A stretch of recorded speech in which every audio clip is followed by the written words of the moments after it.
Check, guys, and we're going to continue with this ultimate, fuck it, up. Oh, um, Eric was very charming, and his smile pulled at my heart. The way he kept flirting with me definitely, designate him as the charmer of the demons. Yet there was a little distance in his eyes. By the way, I apologize for my behavior earlier. Stealing your second kiss like that. Yeah, just in case I have to fight somebody. Huh? Oh, yeah. When I didn't believe that there were incubi. It's fine, I guess. I mean, you didn't just get up and grab a kiss for no reason. I'm not as forward, unlike Sam. Sudden Eric leaned in and whispered into my ear. I won't lie though. I enjoyed kissing you and feeling you melt in my arms. What the fuck is this? Greg, get the fuck away from my ear. I have headphones in, so it's like the distance on how they speak is like they're literally at my ear. So I'm just like, can you back off, please? I was torn between smacking him and trying to play it cool. You know what? It's time to be cool right now because we'll do all the crazy stuff. I'll post up all the crazy things I clicked on. Yeah, you sure are quite the charmer. Yes, I am known for that. As much as I do appreciate the constant compliments, you don't have to keep talking to me like that. Like what? He batted his eyelids as if he had no idea what I was talking about. And I couldn't help but laugh. Well, like you're trying to get into my pants half the time. I can assure you, I'm just a lover of beautiful women.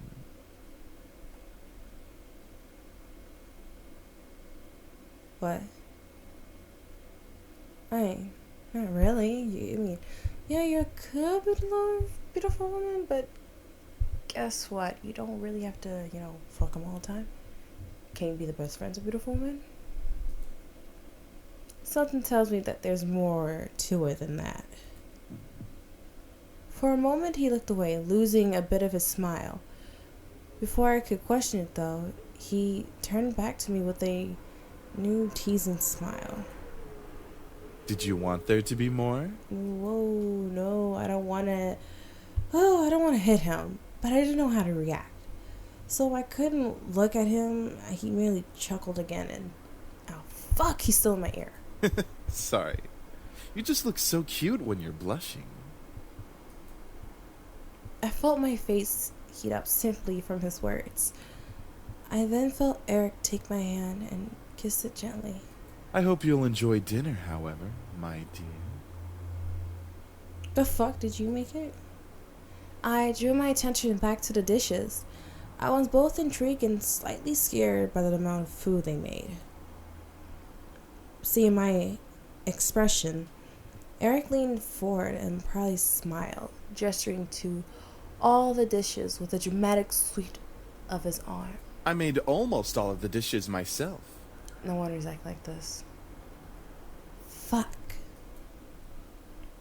Humorously enough, Matthew looked at him with a shocked expression as if he was betrayed. His face changed instantly to that of a frown. And I'm the queen of the Nile. What's that supposed to mean? Me, you, and James did the work together, dummy. It's you, James, and I, Matthew.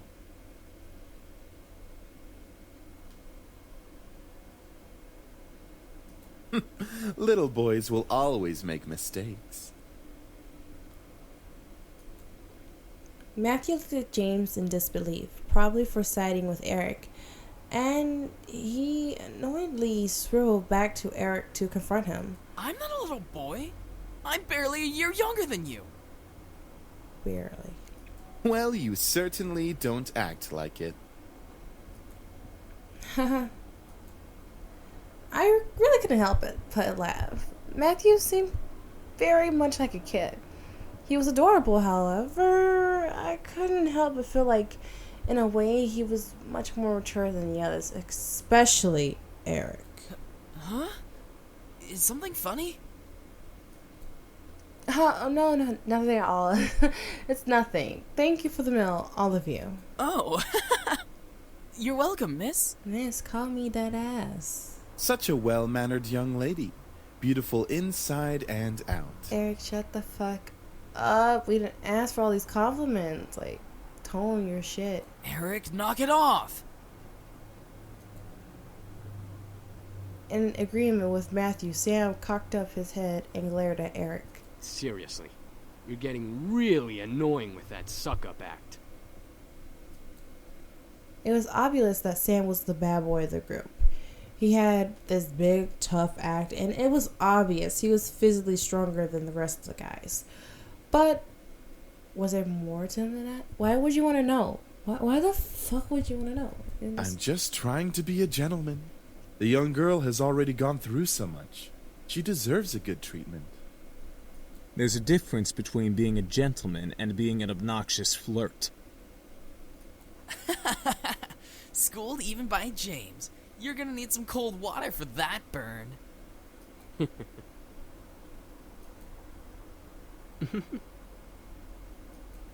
By the way, I don't believe we caught your name even though you know each of us.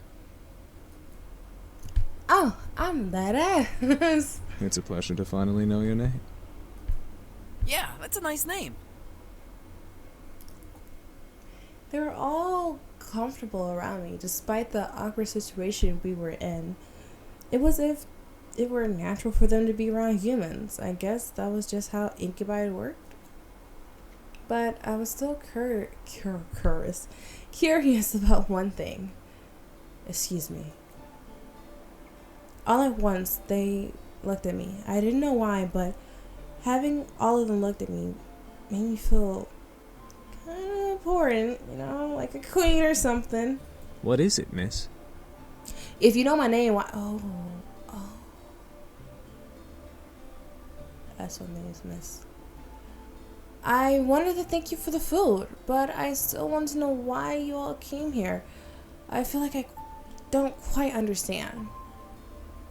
Understand? Yeah. Like being told that a bunch of incubi randomly appearing in your house was perfectly understandable. Oh, how do we explain? We were attacked. We came here to heal. What's so difficult to understand?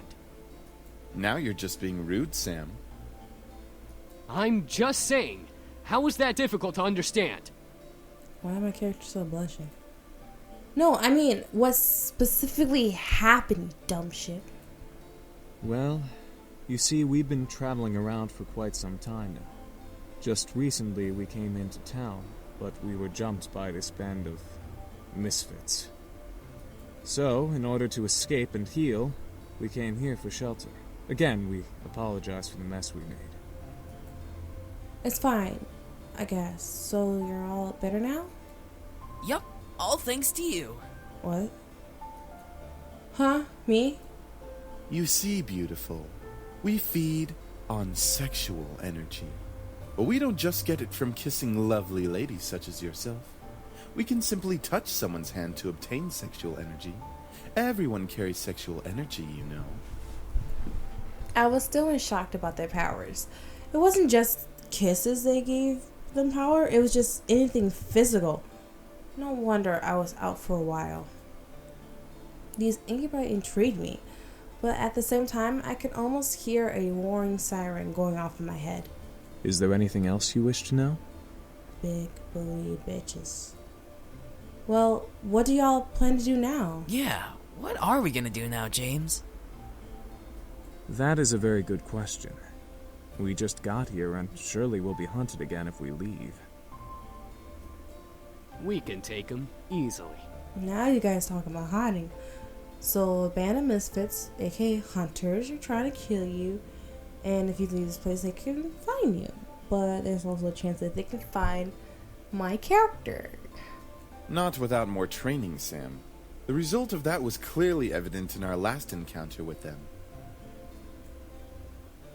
At that moment, I didn't know what came over me, but I suddenly felt sorry for them. They couldn't possibly survive out there. If they didn't know it was illegal to break into people's homes, they probably didn't know a bunch of other stuff. They probably wouldn't cause like chaos all over town. They could get money as a sugar baby. Could. Or on the flip side, they could have taken in a few for questioning and be poked and prod like lab frogs for research. That was even worse. But most of all, they reminded me of back then. I was standing alone. The entire classroom was filled with laughter and chatter. But I stood in the midst of it, quiet and alone. It was very strange seeing the whole world pass in front of me with such vibrancy, all while I stood there. On the plus side, I wasn't engaged in any of the drama that might have been arisen, like scribbling on someone's paper for revenge or kicking someone too hard. It was kind of nice just standing back and watching things pass by and life go on. I had long before convinced myself that I prefer being alone. I often said to myself in encouragement, yeah, I want to be alone. There's no one I like better than me, so I have to spend more time with myself. But there was a certain bitterness that, coupled with being alone, made me feel so sad. There was a difference between being alone and lonely. I just didn't realize it at that moment. And even after that moment, my father, my mother, there was no one to turn to. I was so lonely. That's when I decided on a right then. I was going to see my grandfather. I didn't care if my father wouldn't take me. I was going to walk my way over there and see what he had to say about it. I had never seen him before that. What better time to see him than then? If no one else was going to help me with what I was feeling, I might as well have turned to him. So, after school, I decided to walk there. I had no idea how to get there, and I was armed with only a scrap of paper with an address scribbled on it, as a 7-year-old obviously had great ideas. I soon became lost, and like I always did, when I felt lost, I just stood there on the sidewalk, back pressed up against the wall and eyes looking at strangers passing by. And like always, people continued to pass by, and life continued to go on. I was sadder than ever. I had ended up in the situation I was originally in. Nothing has changed. I thought that I was silly for even thinking that I could change things with my own hands. That was until a voice brought me back to reality. Hun, is that you?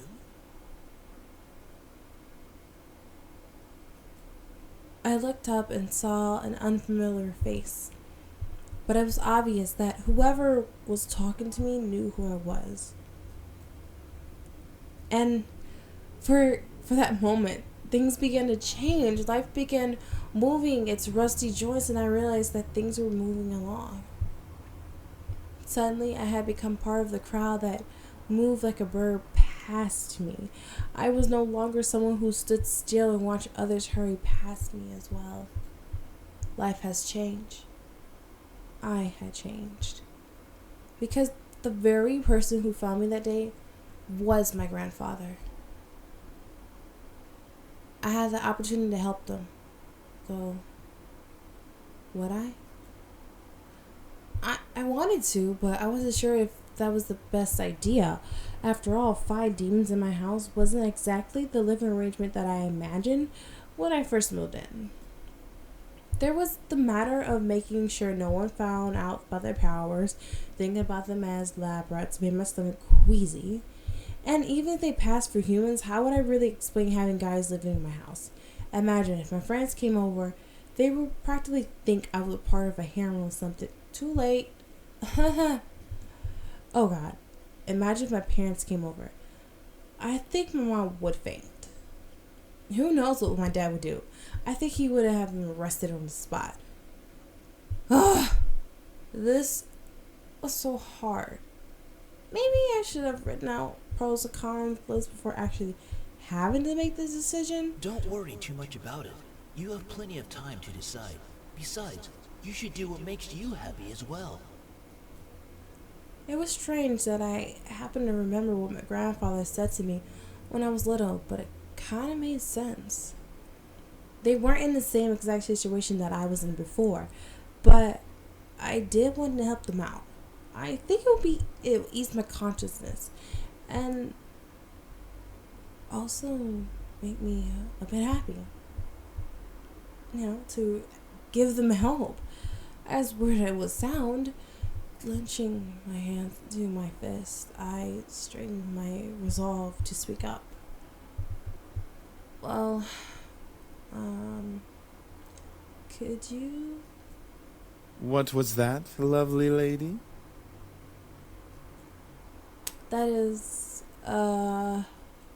Spit it out already. you can stay with me if you like. As soon as I finished my sentence, the room became still.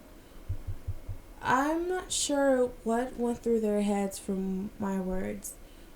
The silence in the air cut like a knife until I finally spoke out once more. It seems like you all needed a place to stay. And, well, I just moved into this giant house, so it seemed like it made sense. It was still quiet in the room. I decided to keep on talking. If you would like to stay here, though, there are 2 things that I need all of you to follow. Yes? First of all, you can't use your powers or deliberately do something that might harm me or any guest that comes over. Well, say for enemies, but you get the drift. That sounds reasonable. Second, you have to help me with my errands around the house. This place is kind of big, so yeah. That is a generous offer, miss. Are you sure that would be okay? We don't wish to burden you any more than we already have. That sounds like a personal problem, so let's have that worry about tomorrow me or future me, not today me. It's alright, really. I mean, I just started living here to myself, so I would appreciate some help around the house. A wonderful idea. We'll live here and train while helping you with the house. Servants for the lovely princess. I didn't ask for all of that. You had too many personal problems. Don't bring that shit with me. What? Are you serious? Shh, be quiet, Sam. I haven't slept in a bed for days. They all seem to like the idea except for Sam. And hey, I didn't really hate the idea either, even if they were incubi. It would be interesting having 5 guys help me out with taking care of the house, given that they will follow the rules that I had just laid down. Grr, fine, but we're not staying here forever. Only until we can beat up that group of punks. I think that is a reasonable time limit for our stay. Yes, this is awesome. Also beautiful. If you need a bedfellow. I didn't ask for that. No. Eric, knock it off. I was happy that they agreed. Maybe because I wasn't going to be lonely for a while. Maybe it was because they all needed help and my want to help people was fulfilled. I would never be sure. So what are we waiting for? Let's celebrate and dig in. Finally, I'm starving. Instantly, Matthew and Sam began to stuff themselves with the food on the table. I noticed James' eye twitching with irritation, so I stifled my incoming laugh. Really, you two? You're both acting like pigs. Oh, let them have a little freedom, James. It's not like we've eaten recently either. I'm sure they've been starving. Still, that's no excuse for stuffing their faces like backyard swine. I almost couldn't hold it in, so I didn't.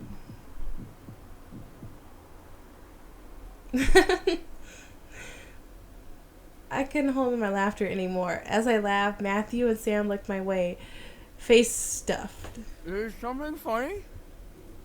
What are you laughing at? I stopped to catch my breath. I leaned over the table and I took a few breaths in before replying. You both are so funny. Both of their faces turned a slight pink before they looked away from me, and they swallowed the food in their mouths, so... Shut up! We're not funny. We're hungry.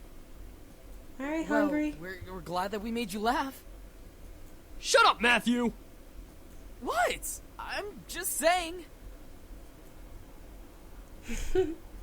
See, James, it's entertainment for her. They were funny to me. At least they enjoyed the food. As I watched, I took a couple of pieces of food for myself and placed them on my plate before eating as well. Eventually, we all ate dinner together. It was strange, eating with just guys, but they were enjoyable to be around. They made me feel like a part of their family as we ate together. However, our peace was soon disturbed. Are we talking about now or later? No, I'm talking about the next video, so enjoy.